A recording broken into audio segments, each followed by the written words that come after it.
तारीफ करते थे। मैं लोगों को नसीहत देती थी, लेकिन मैंने खुद उस पर अमल नहीं किया।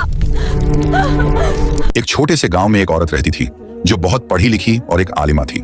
गांव की तमाम औरतें और लड़कियां उसकी बहुत इज्जत करती थीं। लोग उसे अदब और एहतराम की निगाह से देखते थे, उसकी तारीफ करते थे और कहते थे, यह तो जन्नती है। फातिमा नाम की इस आलिमा का रोजमर्रा का काम था लोगों को नमाज, रोजा और कुरान की तालीम देना। वह हराम चीजों से बचने की नसीहत करती और हर मजलिस में दीन की बातें बताती।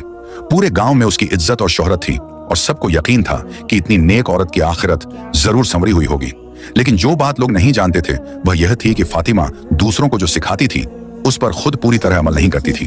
कभी कभी वह नमाज में सुस्ती कर जाती, कभी दिल में रिया आ जाती और कुछ गुनाहों को हल्का समझ लेती। फिर एक दिन अचानक उसका इंतकाल हो गया। पूरे गांव में मातम छा गया। लोगों ने कहा, इतनी बड़ी आलिमा थी, जरूर जन्नत में जाएंगी।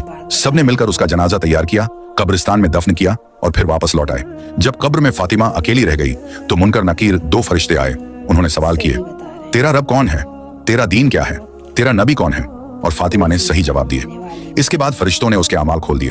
उन्होंने देखा कि वह लोगों को इल्म देती थी, लेकिन खुद उस पर पूरी तरह अमल नहीं करती थी। फैसला हुआ कि उसे अजाब दिया जाएगा क्योंकि उसने इल्म के बावजूद अमल नहीं किया था।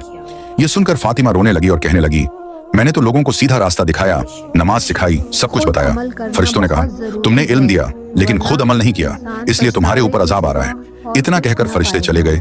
कब्र में आग भड़क उठी, एक मोटा सांप लिपट गया और दीवारें दबने लगी। फातिमा चीख उठी, लेकिन अब कोई मदद नहीं थी।